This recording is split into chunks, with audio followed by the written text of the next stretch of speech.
দুর্ঘটনা ঘটলো, সুস্থ হলাম, সৎসঙ্গ করলাম, এরপরে করণীয় কি? এইখানে ইতি না এরপরে করণীয় কিছু আছে?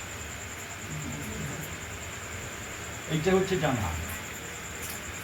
আঘাত লাগলো, ডাক্তার দেখালাম, সুস্থ হলাম, সৎসঙ্গ করলাম, এইখানে ফুল স্টপ কিনা?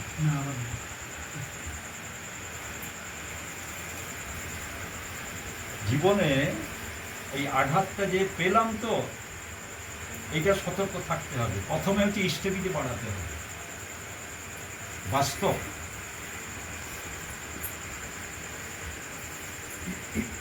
আমাদের কর্মফল কোন দিক দিয়ে আমাকে কোন দিকে ঠেলবে আমরা কেউই জানি না। 1 মিনিট পরে কি হবে আমরা কেউ জানি না। তিনি যখন আমাকে রক্ষা করেছেন, আমি তাকে লক্ষ্য করে তুলব। তিনি আমাকে রক্ষা করেছেন, আমি তাকে লক্ষ্য করে তুলব। আর লক্ষ্য করে প্রথম চলার একমাত্র বাস্তব উদাহরণ হচ্ছে ইষ্টভীতি বাড়াতে হবে। কমপক্ষে 5 টাকা ইষ্টভীতি করতে হবে। যদি 1 টাকা করেন, একবারে 5 টাকা, 2 টাকা, 3 টাকা। এই জীবনটা আছে বলে তোমাকে আমি দিচ্ছি। যদি মনে করেন 5 টাকা দিলে 30 দিনে কত হবে, 1 বছরে কত হবে, তাহলে বাড়াতে পারবো না। তাহলে বিষয়টা এইখানে, আমার কাছে আমার ঠাকুরের মূল্য কতখানি। আপনি চালটাকে বস্তায় রাখতে পারেন, সোনাকে বস্তায় রাখবেন? হ্যাঁ, না, রাখার জিনিস না। কেন? সেটাও তো দ্রব্য। বরং সোনা খাওয়া হয় না, চালটা খাওয়া হয়। মূল্যবান, আর মূল্যবান বলে তাকে সেই জায়গায় রাখা হয়। আর গুরু আমার কাছে মূল্যবান। এইখানে প্রশ্ন, গুরু আমার জীবনের ঠাকুর, গুরু আমার ফটোর ঠাকুর। উদাহরণ শুধু মাকে উদ্দেশ্য করে নয়, মা কোনো দুর্ঘটনাগ্রস্ত হলেন, আমরা কেউ হতে পারি, কিন্তু তিনি তার দয়ায় রক্ষা পেলাম। প্রথমেই তাকে আমি যে ভোগ নিবেদন করব, ইষ্টভীতির 2য় লাইনে আছে কি, তোমার দয়ায় লোভেছি জনম, সকলই পেয়েছি আমি। এই উচ্চারণটা যখন আমি করছি, ওইটার সঙ্গে আমার ভাব সৃষ্টি হচ্ছে। তোমার দয়ায় লোভেছি জনম, এই মনুষ্য জন্ম তোমার দয়ায় পেয়েছি। আর তোমাকে আমি সব পেয়েছি। স্বামী পেয়েছি, পুত্র পেয়েছি, পিতা মা পেয়েছি, পরিবার পেয়েছি, তারপর তো টাকা পয়সা জমি জায়গা আছে। তাহলে তোমার দয়ায় লোভেছি যেরকম প্রতিদিন এই কথাটা বলছি, কিন্তু যাওয়ার সময় আমার হাতটা প্রসারিত হচ্ছে না, সংকুচিত হচ্ছে। এটা করলে হবে। একটি মানুষ যতখানি খেতে চায়, নাকি কিছুক্ষণ পরে তো খাওয়ার ব্যবস্থা হবে, নাকি এইটুকু মুড়ি দেবেন না, একটু বেশি করে দেবেন, দাদা মুড়ি আর নেই, এইটুকু খান। যে যার পরিমাণ মতন দেবে না, সেইভাবে তৈরি হয়েছে, নাকি 25 জন আসুক, 50 জন আসুক, আমাকে কত রান্না করতে হবে, এটা বাস্তব। ছেলে যখন ছোট্ট ছিল চামচে খেত, ছেলে যখন বড় হয়েছে তুই চামচে খা। কেন? তুই চামচে খেয়েছিলি? বলে আমি মা খেয়েছিলাম যখন এইটুকু ছিলাম। তাহলে 1 দিনের দীক্ষা আর 1 বছরের দীক্ষা আর 5 বছরের দীক্ষা, 10 বছরের দীক্ষা, ওই বাচ্চা ছেলের মতন তুমি ওই চামচের জল খাও। তোমাকে ঘটির জল দিতে হবে বা দেব, কিন্তু তোমার করুণা, তোমার দয়ায় আমি সব পেয়েছি। মুড়ে ঘর থেকে তুমি পাকা ঘর করেছো, চাকরি করেছো, ব্যবসা করেছো, নাকি আমি যা চাইনি তা পেয়েছি। তুমি যা দিয়েছো তার থেকে আমি যেটা হয়তো কুঁড়ে ঘরে আছি, কিন্তু সুখে আছি, শান্তিতে আছি, আনন্দে আছি। दुख में सब हरि भजे, सुख में भजे कोई। सुख में अगर हरि भजी तो दुख बनेगा कोई। दुख आसबे ना आपनार जीवन यदि सुखेर समय हरि भजे। 3টা জিনিস মনে রাখবেন ঠাকুর অনুকূল চন্দ্রের। এক হচ্ছে কি, একটা মানুষের জন্য আমি একটা সাম্রাজ্য ত্যাগ করতে পারি। 1। 2 হচ্ছে আমার জীবনে কোনো পর উপকার করা হলো না। কেন? আমি কাউকে পর ভাবতে পারলাম না। আর তৃতীয় হচ্ছে আমার আয় মানুষ, ব্যয় হচ্ছে ভালোবাসা। ঠাকুরের আগে কোনো মহাপুরুষের এই কথাগুলো আছে কিনা দেখবে। একটা মানুষের জন্য সাম্রাজ্য ত্যাগ করতে পারি, মানুষ ত্যাগ করতে পারি না।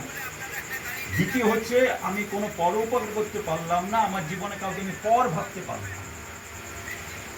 আর তৃতীয় হচ্ছে কি, আয় হচ্ছে মানুষ, ব্যয় হচ্ছে ভালোবাসা। তাহলে তোমাকে আমি পেয়েছি, তোমার করণীয় প্রথমে যে শতনুজ্ঞা পত্রটি আছে নাকি, যেটা পেলাম, যথাশক্তি ইষ্টভীতের অর্ঘ্য নিবেদন করিতে হইবে, সেখানে আমি করছি কিনা। ফুল দেওয়া কঠিন নয়, জানেন তো। আপনি ফুলের মালা দিতে পারেন, এক সাজি ফুল দিতে পারেন, কিন্তু অর্থ দেওয়ার সময় হিসাব করি আমরা। ওইখানে কিন্তু মনটাকে আরেকটু উপরের দিকে নিয়ে যেতে পারি না। কেন বলুন তো? এটা হিসাব করে প্রতিদিন দিতে হবে। একটা কালী পুজো করলে 5,000 খরচা, 10,000 খরচা হয়ে যাচ্ছে একদিনে, কিন্তু ওইটা যখন ডেলি চলছে তখনই কিন্তু হিসাব হয়ে যাচ্ছে যে ডেলি আমাকে দিতে হবে। কিন্তু সেখানে তুমি আমাকে বাঁচিয়েছ। ঠাকুর ইষ্টভীতির প্রচলন অনেকদিন পরে করেছে, ষষ্ঠীর পরে ইষ্টভীতির প্রচলন করেছে। আর যখনই প্রচলন করেন তখনই বহু প্রশ্ন। তার মধ্যে সুশীলদা বললেন, ঠাকুর আপনি ধর্মের ভিতর পয়সা আনলেন কেন? ঠাকুর বললেন তার প্রয়োজন আছে, আপনার আগে করুন, তারপর মানুষ করুন। তাহলে ইষ্টভীতি আমি কত দেব? আহার্য অনুপাতিক অর্ঘ্য নিবেদন করিতে হইবে। আহার্য অনুপাতিক অর্ঘ্য। ধানের দামটা যখন বাড়ে তখন চাষিদের মধ্যে আলোচনা হয়, তোমার থেকে আমি কুইন্টালে 2,000 টাকা বেশি পাচ্ছি, তখন মনটা আনন্দ হয় না? দামটা যখন কমে যায়, সে আমার থেকে 2,000 বেশি পেলে আমি কম হয়ে গেল। আচ্ছা চিন্তা করি, যখন ঠাকুরকে কম দিই নাকি, আমি ধানের দামটা কম পেলে আমার মনটা খারাপ হলো, ধানের দামটা বেশি পেলে মনটা ভালো হলো। ঠাকুরকে যখন কম দিই, ঠাকুরের মনটা কেমন হবে? আমার যখন ধানের দাম কমলে আমার মন খারাপ হয়, ঠাকুরেরও মন তো আছে। আত্মবোধ সেবা। ঠাকুরকে দুটো ফল দেব না একটা ছোট্ট বাতাসা দেব, কোনটা? আমি ফল খেতে ভালোবাসি, আমি বাতাসা খেতে ডেলি পারি না, কিন্তু তোমাকে বাতাসা দিচ্ছি কেন? তুমি ফটোর ঠাকুর, তুমি মাটির ঠাকুর, তুমি পিতলের ঠাকুর। আর অভাবটা এইখানে। আমার দুর্গানাথ সান্যাল বা অনন্তনাথ রায় কিশোরী তো আছে, আরেকজন হচ্ছেন কে জানেন তো? সতীশচন্দ্র গোস্বামী, বহু শিষ্যতা। তিনি আবার দেখলেন এই যে শুয়ে আছেন, তার আবার সমাধি, তার আবার মুখে কথা হচ্ছে না, এর ভিতরে কিছু আছে। দীক্ষা নিলেন, অনেক ঘটনা। এবার দীক্ষা নেওয়ার পরে তার যারা শিষ্য, ঠাকুর ভাবলেন তার শিষ্যদের দীক্ষা কে দেবে। তখন আবার চিঠি এলো আগ্রা দয়ালবাগ থেকে, যে ওই তাকে দীক্ষার অনুমতি দেওয়া হলো। কাকে? সতীশচন্দ্র গোস্বামী, যে আপনি আপনার যে ভক্ত তারা দীক্ষা দেন। সেই সতীশচন্দ্র গোস্বামী একবার ওই যে লঞ্চ বা তখনকার যে নৌকা বা যাই হোক, ওটা চিন্তা করুন তো, যে ঘটনাটি বলছি সম্ভব কি? একমাত্র দীক্ষিত তিনি সতীশচন্দ্র গোস্বামী। সেখানে এমন ভাব উঠলো, তিনি গান শুরু করলেন নৌকায় যেতে যেতে, স্টিমারে যেতে যেতে। যে গান শুরু করলেন, সে গানে সবাই মোহিত হয়ে গেল। একজনের গান শুনে সবাই, স্টিমারে যত যাত্রী মোহিত হলো, সেখানে দীক্ষা হলো। 30 জন হতে পারে, 40 জন হতে পারে, 25 জন হতে পারে, 20 জন হতে পারে, আমি সবাই দীক্ষা নিই। একটা মানুষ, তাহলে কতখানি তার প্রতি তার টান। আমাদের ঘরে দীক্ষা নেয় না। একটা মানুষের সবাই অপরিচিত ছিল কিছুক্ষণ আগে, সেই মানুষটার কর্ম ক্রিয়াকাণ্ড থেকে সবাই উদ্বুদ্ধ হয়ে ঠাকুরকে গ্রহণ করে 87 বছর ধরে বেঁচেছিলেন সতীশচন্দ্র গোস্বামী। পিছনে ওই বিরাট চুলটা, সেই সতীশচন্দ্র গোস্বামী যিনি ভোগ নিবেদন করলে ঠাকুর এসে গ্রহণ করেন, মানে পদ্মা নদীর এপারে হচ্ছে পাবনা, সেপারে হচ্ছে কুষ্টিয়া। কুষ্টিয়া থেকে এসে ভোগ নিবেদন হচ্ছে, আমরা যে ভোগ নিবেদন করি। আর সতীশদাকে পরীক্ষা দিতে হলো যে আপনার ঠাকুর আসেন কিনা দেখি। এমন মন্ত্র, এমন ভক্তি, এমন ভাব, ঠাকুর ঘরে দরজা বন্ধ করে ভোগ নিবেদন করছেন, কিন্তু তার আগে তাকে কীর্তন করতে হবে। বলেন না, আমি যে ভোগ নিবেদন করলাম আমি কীর্তন করেছি, করিনি। দাদা একটু ভোগ নিবেদন করে দেন, যাই হোক, বলে আমাকে কীর্তন করতে হবে, কীর্তনে ভাব সৃষ্টি হয়, একা কীর্তন নয়, গ্রাম বাজিয়ে বাজিয়ে। সেই ভাব নিয়ে মানুষ যখন মদ খায়, যারা মদ যারা খেয়েছেন, সঙ্গে সঙ্গে নেশা হয় না, এইটুকু খেলে নেশা হবে, খেতে হবে, তখন সে টলবে, কেন মদের ক্রিয়া হচ্ছে। এবার কীর্তনের ক্রিয়া হওয়ার পরে যখন টলছেন, সেই টলা অবস্থায়, মাতাল হওয়ার অবস্থায়, তখন ঠাকুর ঘরে ঢুকলেন ভোগ নিবেদন করতে। কি মন্ত্র বললেন কি বললেন না ঠাকুর জানে না, সতীশদা জানে। তারপরে যখন বেরিয়ে এলেন, এবার ঠাকুর আসবেন হিমায়তপুর থেকে কুষ্টিয়া, সকাল দুপুর বিকাল হয়ে গেল, ঠাকুর আর আসছেন। ভক্তরা সব পরীক্ষা নিচ্ছে, কই সতীশদা আপনার ঠাকুর কোথায়, আপনি যে ভোগ নিবেদন করলেন, আমাদের তো খিদা পেয়েছে, দুপুর হয়ে গেছে। না, যাদের খিদা লেগেছে আপনাদের জন্য আমি বের করে দিচ্ছি, আমি কিন্তু খাবো না। না, ঠাকুর যদি না আসেন, না আজকে আমার ঠাকুর যদি না আসেন, ওই নিবেদিত অন্ন নাকি যে নিবেদন করেছিলাম তার মধ্যে নিশ্চয় কোনো ত্রুটি আছে। আমার বিশ্বাসে কোনো ত্রুটি নেই, আমার ঠাকুর আসবেই। আপনার এমন বিশ্বাস ঠাকুর হিমায়তপুর থেকে কুষ্টিয়া আসবে? বলে হ্যাঁ। না, তাহলে আপনি খাবেন না? বলে না, আমি খাবো না, যদি আমার সঙ্গে কেউ থাকতে চান তারা থাকতে পারে। কয়েকজন ভক্ত থাকলো, কয়েকজনকে আলাদা রেখে দিল। সন্ধ্যা 8টা, এখন কটা বাজে, 9টা বা কাছাকাছি। সন্ধ্যা 8টার পরে ঠাকুর এবার যেখানে ডাক্তারি কাজ করতেন, আমাকে এক জায়গায় যেতে হবে। কোথায়? কোথায় নয়, তোরা কেউ যাবি? সঙ্গে সঙ্গে কিশোরীমোহন, অনন্তনাথ, যদুপাল, এই 2-4 জন মিলে পৌঁছালেন ওই জায়গায় কুষ্টিয়া। সতীশ আমার খিদা লেগেছে, তাড়াতাড়ি খেতে হবে। চোখ থেকে জল, ভক্তের নিবেদন হলো, ঠাকুরের সমর্পণ হলো, সশরীরে তিনি উপস্থিত হলেন। ডাকার মতো ডাকলে পরে নিজেই ধরা দেন যে চেরে। ডাকার মতো ডাক যদি হয়, হয় না পাওয়া ব্যর্থতা। যদি মনে করেন দ্রৌপদী পেল থেকে শাড়ি নাকি, এটা কি সম্ভব? শ্রীকৃষ্ণ এলো কোন পাশ দিয়ে? কেউ বুঝতে পারেন, তর্কভাবে করতে পারেন। তাহলে দ্রৌপদীর সেই যে অবস্থা নাকি, সেই অবস্থা আর আমার সতীশদার ওই অবস্থা। আমাকে পরীক্ষা দিতে হবে, ঠাকুর তুমি আসো। মিশে গেছে না, এক দেহ মিশে গেছে তার শরীরের সঙ্গে। সেই বুঝতে পারে, যেটাকে নিয়ে ভাবে, চিন্তা করে। রাবণ কি করলো?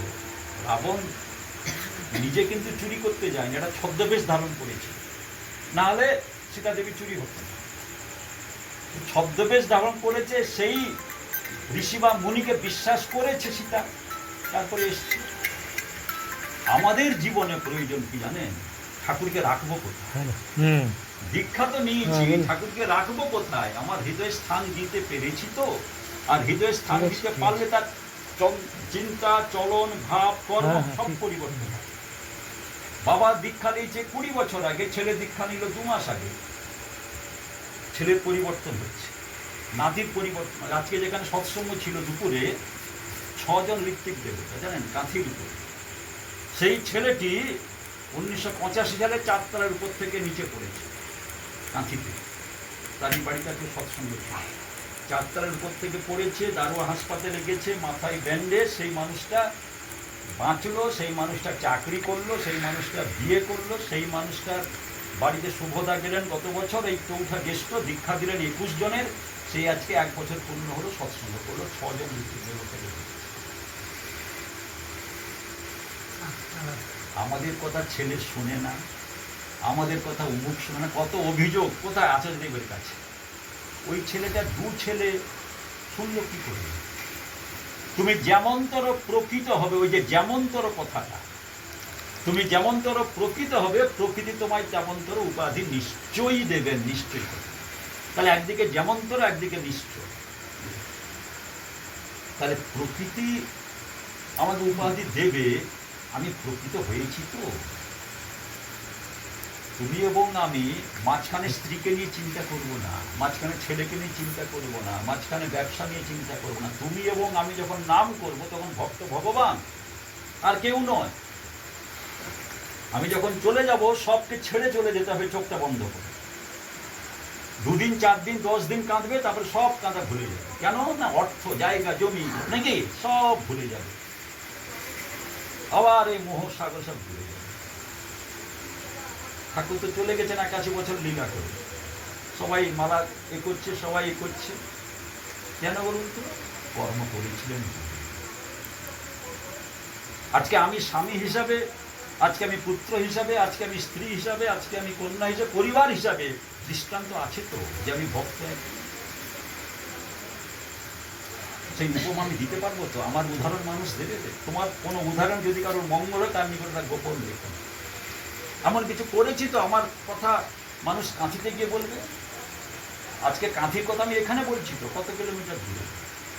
আবার পরশুদিন আমাকে বেলদা যেতে হবে, সেখানেও বলতে হবে। কেন? সুদর্শন, তার নাম সুদর্শন, কি খাওয়ালো আমি বলবো না সেখানে। সে একবার পাঁপড় ভাজা পর্যন্ত খাইয়েছে, সেটা আমি বলছি না। তার স্ত্রীর কথা বলছি, তার পিতামাতা কেমন সন্তান পৃথিবীতে এনেছে। ঠাকুরের উপর অভিযোগ করে নিজের চিন্তার উপর থেকে আমি পড়ে গেলাম, ঠাকুরকে ছেড়ে দিলাম। ইষ্টভীতি যথাসাধ্য করে ছেলেদের সেই মুখে করেছে, 2 ছেলে স্ত্রীকে সেই মুখে, স্ত্রী মাতৃ সম্মেলন করছে প্রতিদিন, এতজন ভক্ত দেখেছে। এইটাই হচ্ছে জীবন। জীবন মানে জমি কেনা নয়, জীবন মানে 5টা ব্যাংকে টাকা ঢুকানো নয়। ছেলে দেখছে আমার বাবার উদ্দেশ্য কি, ছেলে তো কারো মানে চোখ বন্ধ করে থাকে না। স্ত্রী দেখছে আমার স্বামীর উদ্দেশ্য কি, কি নিয়ে সে পাগল হচ্ছে। এইটা হচ্ছে জীবন, এইটা হচ্ছে বাস্তব। আর তখন দেখবেন কালকে আমি, আজকার আমি আগামীকালের আমি তফাৎ। কেন না? ভিতরে ঢুকেছে আমার। ঠাকুর যেমন চান আমি সেইটাই চাই। মুড়ি খেলেও ঠিক আছে, ভাত খেলেও ঠিক আছে, রুটি খেলেও ঠিক আছে, আর জল খেলেও ঠিক আছে।